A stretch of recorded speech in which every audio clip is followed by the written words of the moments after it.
Hello friends, एक बार फिर से आप सभी लोग का स्वागत है इस नए वीडियो में।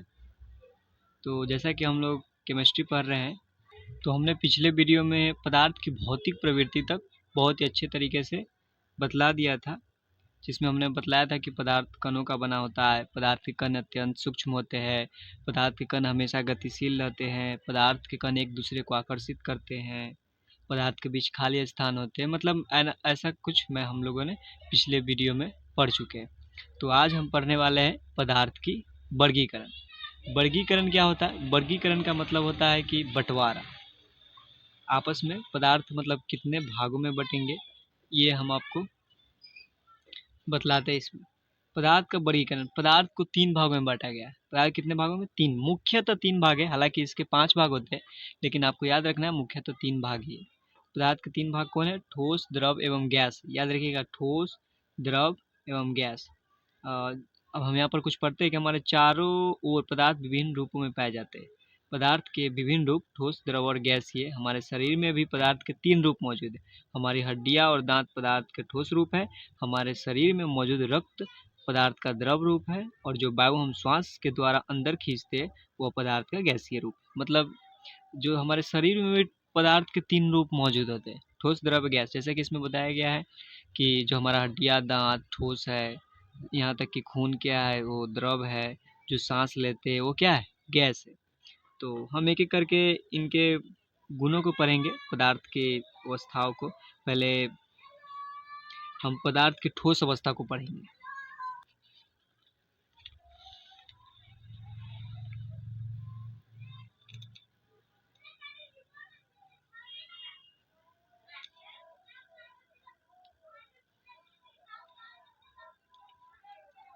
तो जैसा कि यहाँ पर दिया हुआ है पदार्थ की ठोस अवस्था, तो पहले हम लोग पदार्थ की ठोस अवस्था पढ़ेंगे, बाद में एक एक करके हम गैस और द्रव अवस्था को भी पढ़ेंगे। आपको याद रखना क्या कि पदार्थ का वर्गीकरण 3 वर्गों में बांटा गया, मुख्यतः 3, हालांकि इसके 5 वर्ग होते हैं। ठोस, द्रव, गैस, और 2 और होते हैं जिसका नाम प्लाज्मा, एक का नाम बोस-आइंस्टाइन कंडेंसेट है। लेकिन हमको ये नहीं पढ़ना है, केवल 9th क्लास में ठोस, द्रव और गैस को ही पढ़ना है। आगे हमको ये पढ़ने को मिलेगा, 11th में हो सकता है, 12th में हो सकता है, लेकिन हमको इतना ही पढ़ना है।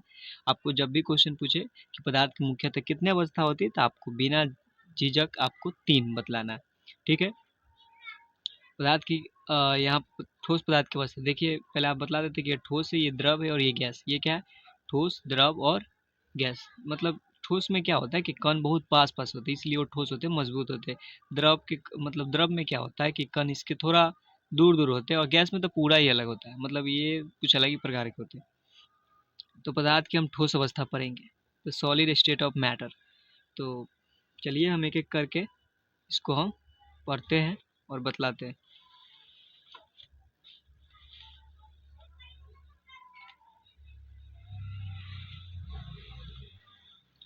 तो पहले हम ठोस पदार्थ के सामान्य गुण को पढ़ते हैं कि इनके कितने गुण होते हैं, कैसे पता चलेगा कि कोई ठोस आखिरकार वह ठोस ही है, कैसे हम जानेंगे कि ठोस में किस प्रकार से क्या रहता है।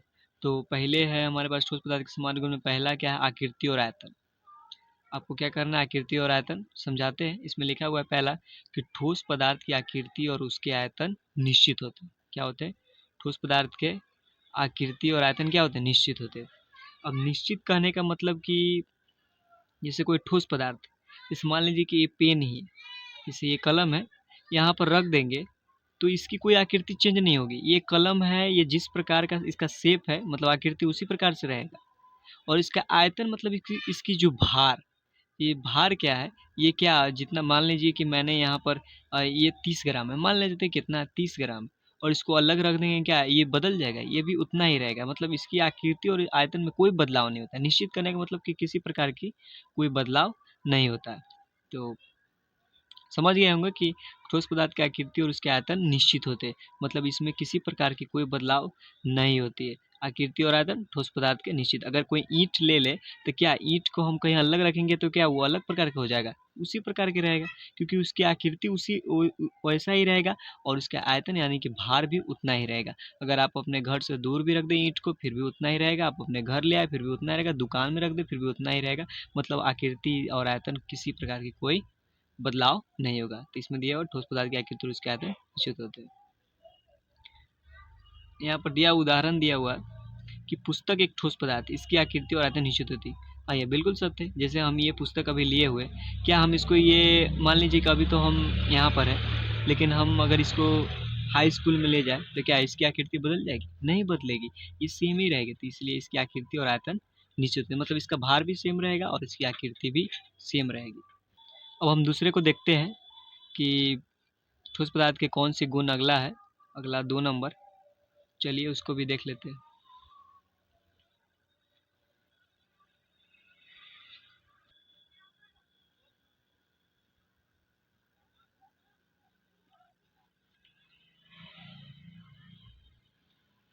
तुम्हारे पास दूसरा नंबर दिया हुआ है कि घनत्व, डेंसिटी।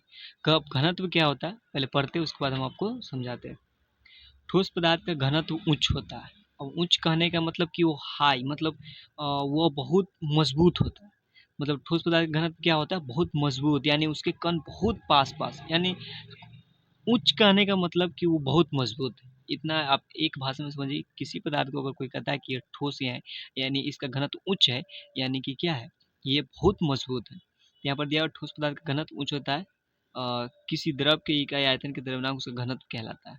मतलब कोई पदार्थ जैसे कोई ईंट है, उसका घनत्व ऊंच है, मतलब वो इसके कण बहुत पास पास है, इतने पास पास है कि एक छोटे शेप में भी रहते हैं तो वो काफ़ी भारी होता है, मतलब वजन लायक होता है। तो ये भी समझ में गए होंगे कि अगर घनत्व कहने का मतलब है कि कोई पदार्थ कितना मजबूत है, उसमें कितने कण भरपूर है, यही होती है घनत्व, यही होता है। अगला देखते हैं। 3 नंबर दिया हुआ कि द्रव्यनांक और क्वथनांक, यानी कि melting point and boiling point. इसको थोड़ा समझ लेते हैं कि द्रव्यनांक और क्वथनांक क्या होता है। ठोस पदार्थ के द्रव्यनांक और क्वथनांक प्रायः उच्च होते हैं। अब द्रव्यनांक क्या होता है, क्वथनांक क्या होता है, ये भी तो समझना ही होगा। द्रव्यनांक का मतलब क्या होता है कि कोई ठोस पदार्थ न जमना प्रारंभ कर दे। जैसे कोई पदार्थ है जो जमना प्रारंभ कर दे, जमना का मतलब वो, मतलब जमना कहने का मतलब ये है कि उसमें परिवर्तन आने लगे। मतलब वह, मतलब मतलब वह 0 डिग्री सेल्सियस के पास आने लगे। अगर मान लीजिए कोई 50 डिग्री सेल्सियस पर कुछ है तो वो पीछे की ओर बैक आकर के 0 डिग्री सेल्सियस तक पहुंच जाए, तो उसी को हम द्रव्यनांक कहेंगे। मतलब वह पदार्थ क्या होता है कि जमना प्रारंभ कर देता है। और क्वथनांक का मतलब क्या है कि यह उबलना प्रारंभ कर देता है। उबलना करने का मतलब कि उसमें जितना टेम्परेचर टेम्परेचर दीजिएगा वो उबलना प्रारंभ कर देगा। तो ठोस पदार्थ जो होता है ना, उसका द्रव्यनांक और क्वथनांक दोनों ही उच्च होते हैं। हमने आपको उच्च का मतलब बताया, उच्च का मतलब काफ़ी मजबूत होते हैं। अब एक ईंट को पिघलाने के लिए हमको बहुत ज़्यादा क्वथनांक की ज़रूरी पड़ेगी। क्वथनांक इसका मतलब कि खौलाने के लिए हमको बहुत ज़्यादा टेम्परेचर देने की पड़ेगी। इसका मतलब जमना, यानी कि जमाने के लिए हमको कि और ज़्यादा माइनस में जाना पड़ेगा, यानी कि तब जाके जमेगा। यानी कि ठोस पदार्थ क्या होता है कि द्रव्यनांक और क्वथनांक भी क्या होते हैं, बहुत ऊंचे होते हैं। तो चलिए हम चौथा नंबर पॉइंट को भी हम देख ही लेते हैं कि उसमें क्या कर रहे हैं।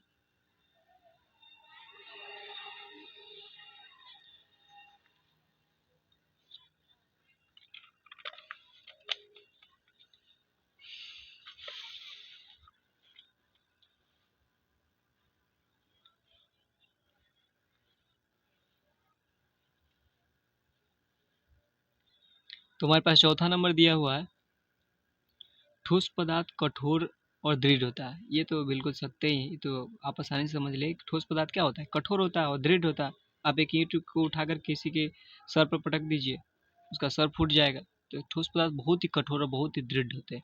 दृढ़ होने का मतलब बहुत मजबूत होते हैं। इसका कारण क्या है मजबूत होने की, इसकी जो कण होती है ना, इसका अंतरानुक बल बहुत ज़्यादा मजबूत होते हैं। मतलब एक दूसरे को पकड़ के रखता है, छोड़ता ही नहीं, एकदम पकड़ ले रहता है। भाई पकड़ ले रहो, छोड़ना नहीं, जब तक तोड़ेंगे नहीं तब तक छोड़ेंगे नहीं। अगला है कि आपको समझ में तो आ रही है ना, आप कमेंट में ज़रूर बताइएगा। अगर आपको थोड़ा और बेहतर से समझना है फिर भी बताइएगा, समझ में आ रहा है फिर भी बताइएगा, ना समझ में आ रहा है फिर भी बताइएगा। अगला है 5 नंबर, संपीड्यता। संपीड्यता करने का मतलब है कि कौन पदार्थ दब जाता है, कौन पदार्थ नहीं दबता है। जैसे ठोस पदार्थ असंपीड्य, असंपीड्य का मतलब क्या होता है, असंपीड्य मतलब नहीं दबना। संपीड्य का मतलब कि वह दब जाता है। आपको दो भाषा ये इसमें याद रखने की, असंपीड्य मतलब नहीं दबना और संपीड्य मतलब दब जाना। तो इसमें लिखा है कि ठोस पदार्थ असंपीय होते हैं। असंपीय मतलब नहीं दबता है। ठोस पदार्थ को कितना भी दबा दे वो नहीं दबेगा। अब जैसे मान लीजिए कि हम ईंट का ही उदाहरण लेते हैं। ईंट को कितने भी दबा दीजिए, यह संभव ही नहीं है, दब ही नहीं पाएगा। वो आपको दबा देगा लेकिन खुद नहीं दबेगा। तो ठोस पदार्थ क्या होते हैं? असंपीय होते हैं, मतलब वो दबता ही नहीं। नंबर 6 देखते हैं। तो हमारे पास नंबर 6 है कि ठोस पदार्थ में बहाव की प्रवृत्ति नहीं होती। बहाव कहने का मतलब कि वो द्रव अवस्था में नहीं होती। कोई भी ठोस द्रव अवस्था में कैसे हो सकती है? ये संभव ही नहीं। तो बहाव का मतलब, फ्लो का मतलब है कि ठोस पदार्थ में बहाव की प्रवृत्ति नहीं होती है। मतलब किसी ठोस पदार्थ, जैसे ये पेन है, क्या इसको रख देंगे तो ये बहने लगेगा? नहीं बहेगा, एक ही जगह पर रहेगा। तो क्या होगा? ठोस पदार्थ में बहाव की प्रवृत्ति नहीं होती है। तो ये भी समझ में आ रहा होगा आपको, उम्मीद करते हैं कि आपको समझ में आ रहा होगा। देखिए इसमें लिखा हुआ है कि ठोस पदार्थ के कण इतनी मजबूती से परस्पर बंधे रहते हैं कि ये बिना बाधा एक दूसरे के ऊपर से फिसलते ही नहीं। मतलब फिसलते ही नहीं, ये इसका कण इतना पास पास रहता है कि ये बहाव होता ही नहीं। और द्रवावस्था में क्या होता है कि कण काफी थोड़ा बहुत दूर दूर रहता है। यही कारण क्या होता है कि वो पिघलने लगता है, पिघल जाता है और वो द्रव अवस्था में रहता है। तो वो क्या होता है कि हम फर्श पर जब या किसी चीज पर रखते हैं तो मतलब बहाव करने लगता है। अगला क्या है? प्रसार और संकुचन। प्रसार और संकुचन। प्रसार और संकुचन करने का मतलब है कि प्रसार का मतलब फैलना, संकुचन मतलब सिकुड़ना। आपको दो भाषा इसका याद रखना है। प्रसार का मतलब फैलना और संकुचन मतलब सिकुड़ना। जैसे ठोस पदार्थ को गर्म या ठंडा करने पर इनका क्रमश प्रसार या संकुचन बहुत ही कम होता है। मतलब कहने का मतलब कि कोई ठोस पदार्थ है जिसको गर्म या ठंडा करो तो ये जल्दी न पिघलता है, मतलब न फैलता है और ना ही सिकुड़ता है। मतलब इसमें बहुत ज़्यादा टेम्परेचर चाहिए तभी ये संभव है, अन्यथा ये संभव ही नहीं होता है। तो क्या होता है? ठोस पदार्थ को गर्म या ठंडा करने पर इसका क्रमश प्रसार संकुचन बहुत ही कम होता है। मतलब ठोस पदार्थ को समझिए कि इसका प्रसार और संकुचन मतलब बहुत ही कम। इसको बहुत ज़्यादा हाई वोल्टेज हाई टेम्परेचर देना होगा, तब जाकर के इसका प्रसार या संकुचन हो सकता है। अन्यथा ये मतलब इसका इसका भी उच्च होता है, मतलब प्रसार संकुचन बहुत ही उच्च होता है। इसको ठंडा करना होगा तो एकदम माइनस में जाकर के ठंडा करना पड़ेगा, तब जाकर के ये क्या होगा? संकुचन मतलब सिकुड़ेगा। और गर्म करने पर क्या होगा कि ये बहुत ज़्यादा टेम्परेचर देना होगा, 100 डिग्री से भी ज़्यादा देना होगा, तब जाकर के ये क्या होगा कि ये फैलेगा। तो यही होता है। आपने देखा होगा ट्रेन की पटरी में भी ऐसा ही होता है। वो गर्मी के समय में थोड़ा फैलता है, इसलिए आप देखिएगा कि पटरी में क्या होता है कि बीच में मतलब छेद होता है, वहाँ पर गैप रहता है। आप समझिए कि वहाँ पर गैप रहता है ताकि गर्मी के दिनों में फैलता है और ठंडी के दिनों में सिकुड़ जाता है, इसीलिए बनाया जाता है। अगला समझते हैं ऊर्ध्वपातन। तो ऊर्ध्वपातन को समझते हैं, सब्लिमेशन को, कि ऊर्ध्वपातन क्या होता है। तो ऊर्ध्वपातन को आपको हम समझाते हैं। हालांकि इधर इसका डेफिनेशन दिया हुआ है, हम आपको डेफिनेशन दिखाते हैं।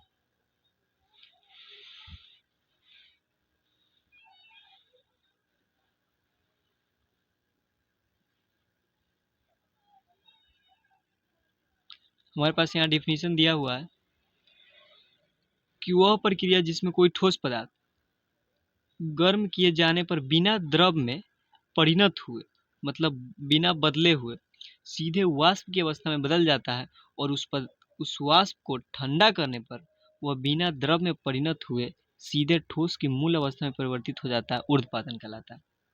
मतलब समझिए कि कोई ठोस है जिसको आप गर्म कीजिए। क्या करना है? आपको गर्म करना है।